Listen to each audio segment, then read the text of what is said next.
ازيكم يا حلوين؟ عاملين ايه؟ يا رب تكونوا بخير. النهارده ان شاء الله هنعمل مع بعض رقيش الصاج بطريقه سهله وبسيطه جدا، هتعجبكم ان شاء الله. ما شاء الله تبارك الله، طالعه معانا ناجحه ومظبوطه جدا ومستويه ما شاء الله، وطعمها ونفسها حلوه قوي. يلا بينا اقول لكم عملتها ازاي بطريقه سهله وبسيطه وطلعناها بالجمال ده ازاي. مقاديرنا كلها بسيطه جدا. معايا كيلو واحد من الدقيق، هضيف عليه نص معلقه صغيره من الملح، 3 معالق كبار من السمسم، معلقه صغيره من البيكنج باودر.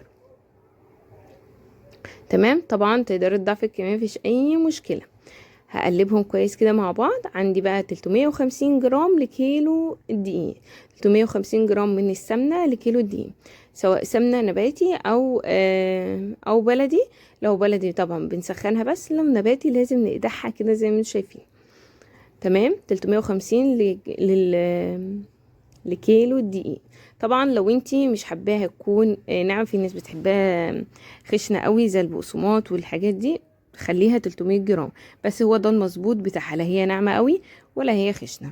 تمام، ضفت طبعا السمنة سخنة قوي مقدوحة، قلبتها مع بعض كده مع الدقيق وسبتهم هدي بس تقليبة كده بالعجان لحد، او بايديكي يعني بالمعلقه اللي معاكي، لحد الدقيق بتاعنا ما يختفي تماما، والسمنه تكون مغلفه كل الدقيق بتاعنا.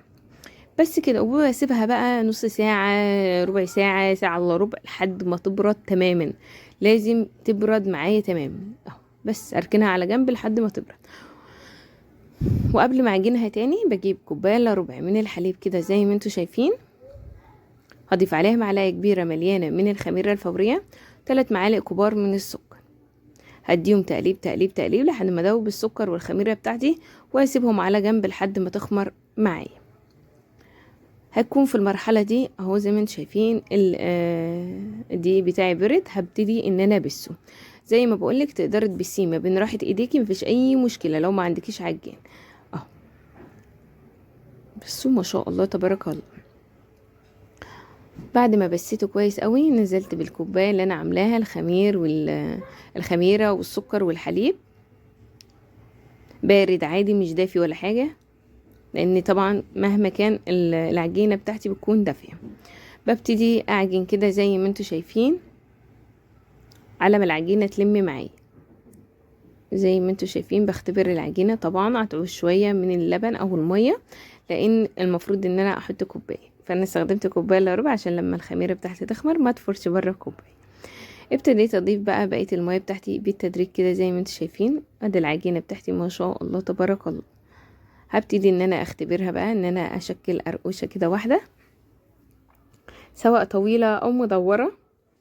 الحمد لله ما بتشققش معايا، يعني اخدت معايا بالظبط كوبايه ومعلقتين. العجينه بتاعتي ما شاء الله زي الملبن. بركنها بقى على جنب لمده نص ساعه، وبعدين ببتدي اشتغل فيها، او ربع ساعه، لان يعني مش هستنى لما تخمر جامد، فاهمين؟ ترتاح بس. بعد كده بجيبها اهو ما شاء الله تبارك الله، شايفين جمالها. باخد بقى كمية من العجين، ما باخدهاش كلها، على حسب الصاج. انا الصاج هنا بتاعي 30 في 40، اخدت ايه يعني 3/4 العجين، يعني سبت منه جزء واخدت الباقي على حسب حجم الصاج اللي عندي. ابتديت بقى زي ما انتم شايفين بالبطاطا او النشابه بتاعتي ان انا افردها كده في الصاج كله، وابتدي ان انا الحروف التخينه اسويها بايدي، وبرجع تاني امشي النشابه بتاعتي عليها لحد ما بسوي الصاج، وبخلي الصاج كله واحد كده زي ما انتم شايفين، عشان ما يبقاش فيه حته تخينه وحته رقيقه. حلو الكلام، حلو الكلام. بعد كده بجيب السكينه بتاعتي وابتدي اقطع. قطعي بقى الصوابع على حسب ما انت عايزه، طويله تخينه رفيعه قوي قصيره، براحتك. تمام، انا كنت بحاول ان انا ارفع على قد ما اقدر زي ما انتوا شايفين عشان تطلع معايا حلوه. بتعمل معايا كميه حلوه، تاخدش معايا وقت خالص، زي ما انتوا شايفين ما شاء الله تبارك الله. في اقل وقت هتكوني مخلصه كميه. تمام، الفرن بتاعنا مسبق التسخين على درجة حرارة 120. بدخلها في الرف اللي في الأوسط وبسيبها لحد ما تستوي. زي ما انتوا شايفين عملت الصوابع بتاعتي متوسطة الحجم، ما هيش طويلة قوي ما هيش قصيرة.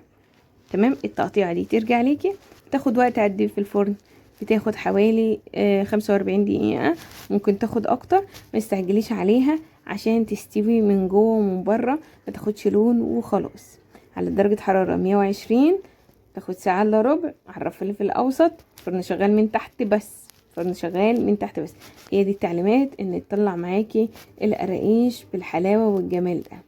عايزه اقول لكم انها هشه جدا من جوه، تحلفي ان انت بتاكلي بسكوت. لونها جميل قوي، تسويتها مظبوطه جدا. بصوا مش عايزه اقول لكم يعني، شايفين الجمال؟ بصوا الحلاوه.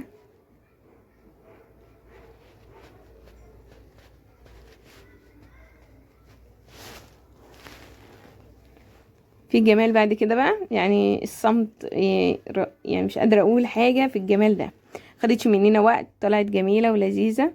بصوا، واسهل بكتير جدا. اي حد مبتدئ ما بيعرفش يعمل قراقيش هيدخل المطبخ يمشي على المقادير اللي احنا عملناها، يطلع احلى قراقيش تحلف ان هي بسكوت. مع كوبايه شاي بلبن بقى، مع كوبايه شاي، على حسب انت بتحبي تاكليها ازاي. في ناس بتحبها بالجبنه. اتمنى ان الفيديو يعجبكم، ولو عجبكم الفيديو ما تنسيش لايك وشير، وجربوها بالطريقه دي تقدري تحتفظي فيها بيها في علبه بلاستيك محكمه الغلق، وتاخدي منها وقت ما انت حابه. اشوفكم في فيديو جديد. يا رب الفكره تكون عجبتكم. باي باي.